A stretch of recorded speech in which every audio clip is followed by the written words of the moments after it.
जो air Canada के flight attendants हैं, उन लोगों ने बहुत बड़ा एक स्ट्राइक कर दिया कि ये जो स्ट्राइक करी जा रही है, ये इल्लीगल है। 10,000 फ्लाइट अटेंडेंट्स ने ये स्ट्राइक स्टार्ट करी है।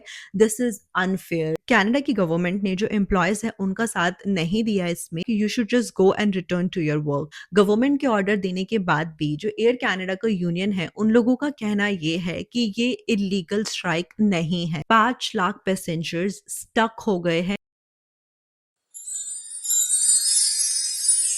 हाय everyone, welcome back to my channel. I hope you guys are doing good. So आज की वीडियो में हम उस बारे में बात करेंगे जो कनाडा में अभी हर कोई हर जगह पे बात कर रहा है, which is air Canada strike. जो एयर कनाडा के फ्लाइट अटेंडेंट्स हैं, उन लोगों ने बहुत बड़ा एक स्ट्राइक कर दिया है एंड इसका सीधा इम्पैक्ट बहुत बड़ा इम्पैक्ट सीधा पैसेंजर्स पर आया है। अब उन लोगों ने क्यों ये स्ट्राइक करी है, क्या उनका रीजन है, गवर्नमेंट ने क्या रिएक्ट करा एंड इसका क्या इम्पैक्ट पड़ा है, चलिए इस वीडियो में इसके बारे में बात करते हैं। बट वीडियो को स्टार्ट करने से पहले, if you are new to the channel, then please to like this video, subscribe to the channel and hit the bell icon.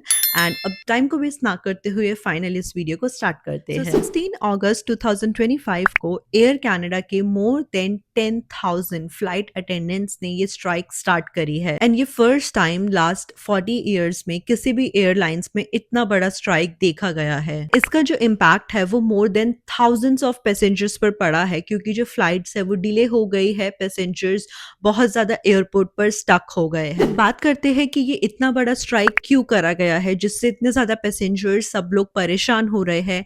तो इसका इश्यू क्या है, आई मीन टू से इसका रीजन क्या है, क्यों ये इतना बड़ा स्ट्राइक करा गया है, तो इस बारे में बात करते हैं। सो ये जो इतना बड़ा क्वेश्चन उठ रहा है कि क्यों इतना बड़ा स्ट्राइक करा गया है, उसका रीजन ये है, जो फ्लाइट अटेंडेंट्स हैं, जिन लोगों ने ये स्ट्राइक करा है, उनका कहना है कि हमें सिर्फ हमारे जो फ्लाइंग आवर्स है उनका ही पे मिलता है। अदर देन दैट जो भी हम लोग काम करते हैं हमें उसका पे नहीं मिलता है। तो मैंने जो अभी यहाँ पे वर्ड यूज करा अदर देन दैट, उसका मतलब ये है कि अदर देन फ्लाइंग आवर्स, जैसे कि पैसेंजर्स की बोर्डिंग कराना, पैसेंजर्स का वेट करना एंड देन फ्लाइट में जो क्लीनिंग होती है, ये सारा जो एक्स्ट्रा टाइम होता है, फ्लाइट अटेंडेंट्स का कहना है कि हमें उस चीज का पे नहीं मिलता है। सिर्फ हमारे जो फ्लाइंग आवर्स होते हैं उसी का हम लोगों को पे मिलता है। तो यही रीजन था। इस ही रीजन की वजह से जितने भी फ्लाइट अटेंडेंट्स हैं, मोर देन 10,000, उन लोगों ने ये स्ट्राइक स्टार्ट कर दिया है। क्योंकि इतनी बड़ी स्ट्राइक का जो इम्पैक्ट है वो बहुत ही नेगेटिव पड़ रहा था, बिल्कुल भी कुछ अच्छा नहीं जा रहा था। तो ये सारी चीजें देखते हुए एयर कनाडा ने अपने फ्लाइट अटेंडेंट्स को 38% का हाइक ऑफर करा। मतलब कि अगर आपकी सैलरी $100,000 है तो उसमें आपको 38% का हाइक मिलेगा फॉर नेक्स्ट 4 ईयर्स। तो ये ऑफर रखा था एयर कनाडा ने अपने एम्प्लॉयज के लिए, उन सभी के लिए जो बहुत बड़ा स्ट्राइक कर रहे हैं। अब ये ऑफर देने के बाद भी जो एयर कनाडा का यूनियन है, उनका कहना ऐसा है कि जो ग्राउंड ड्यूटी स्टाफ है, वो जो ग्राउंड ड्यूटी पे स्टाफ है, उन लोगों के लिए ये जो 38% का हाइक करा है, ये उनके सिर्फ 50% कॉस्ट को ही कवर करता है, उससे ज्यादा ये कॉस्ट को कवर नहीं करता है। तो उन लोगों का कहना है, जो यूनियन है उनका कहना है कि ये जो 30% हाइक करा है, दिस इज अनफेयर, ये फेयर नहीं है, क्योंकि ये सिर्फ जो 50% कॉस्ट है उसी को कवर करता है। तो ये जो सारी चीजें चल रही है, अब हम इसमें बात करते हैं कि इसमें गवर्नमेंट का क्या कहना है, गवर्नमेंट का इंटरवेंशन क्या है इन सारी चीजों में। तो क्योंकि अब हम बात कर रहे हैं कि गवर्नमेंट का इंटरवेंशन क्या है इस चीज में, so just after a day Canada की गवर्नमेंट ने बोला कि return to work. Yes, you heard it right. Canada की गवर्नमेंट ने जो एम्प्लॉयज है उनका साथ नहीं दिया इसमें, और कनाडा की गवर्नमेंट का कहना था, आई मीन टू से, उन लोगों ने ऑर्डर निकाला कि रिटर्न टू वर्क, कि आप लोग जो भी ये स्ट्राइक कर रहे हैं इसको बंद करके you should just return to your work. Canada की गवर्नमेंट का ये कहना है कि ये जो स्ट्राइक करी जा रही है ये इलीगल है, ये स्ट्राइक लीगल नहीं है। इसी के रीजन से, क्योंकि उन्होंने बोला ये इलीगल स्ट्राइक है, तो यही रीजन की वजह से इसको इलीगल मानते हुए कनाडा की गवर्नमेंट ने इस स्ट्राइक में जितने भी एम्प्लॉयज जो प्रोटेस्ट कर रहे हैं, जो स्ट्राइक कर रहे हैं, उनको बोला कि you should just go and return to your work. But यहाँ पर जो यूनियन है वो अभी भी नहीं रुकी। गवर्नमेंट के ऑर्डर देने के बाद भी जो एयर कनाडा का यूनियन है, उन लोगों का कहना ये है कि ये इलीगल स्ट्राइक नहीं है।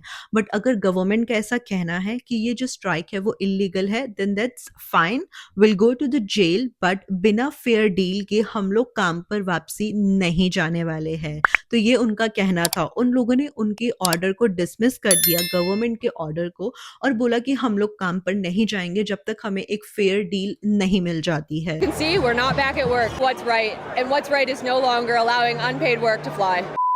ये सारी तो चीजें चल रही है government, union and air Canada के बीच में, बट इन सारी चीजों का जो नॉर्मल पैसेंजर्स हैं उन पर क्या इम्पैक्ट पड़ रहा है, चलिए उस बारे में बात करते हैं। तो इन सारी चीजों का जो डायरेक्ट इम्पैक्ट है वो ऑफ कोर्स पैसेंजर्स पर ही आया है। चलिए जानते हैं कैसे। I really want them to at least give me an apology and refund my money.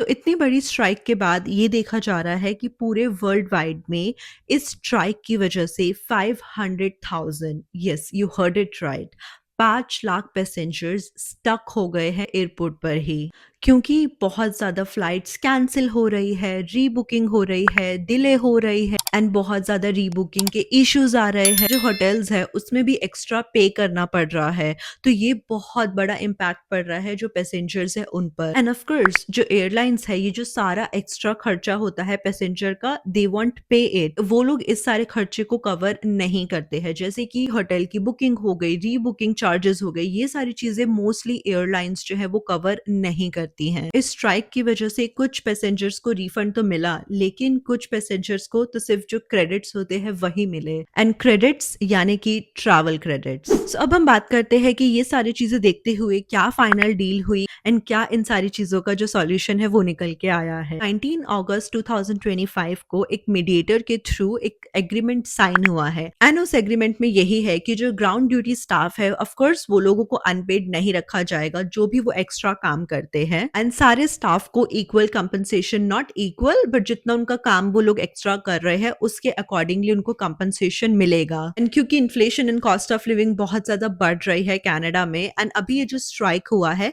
तो ऐसा बोला जा रहा है कि ये देखते हुए और भी सेक्टर्स पे जो लेबर स्ट्राइक है वो देखी जा सकती है, एंड नॉट जस्ट एयरलाइंस में, बहुत सारी जो इंडस्ट्रीज है वहां पे ऐसा बोला जा रहा है कि वहां पर भी लेबर स्ट्राइक देखी जा सकती है, क्योंकि जो एम्प्लॉयज का खर्चा है वो इतना ज्यादा बढ़ गया है। नॉट जस्ट एम्प्लॉयज का, जितने भी सारे लोग कनाडा में है, यहाँ की जो कॉस्ट ऑफ लिविंग है वो बहुत ज्यादा बढ़ गई है। 3 साल से 4 साल से सैलरीज नहीं बढ़ रही है, कोई भी इंडस्ट्री नहीं बढ़ा रही है, तो ये देखा जा रहा है कि जो लेबर्स है वो लोग स्ट्राइक करने लग गए, जैसे कि एयर कनाडा से पहले कनाडा पोस्ट की स्ट्राइक देखी गई थी। एंड या that was the detail breakdown of air Canada strike. I hope you guys enjoyed the video and found this video helpful.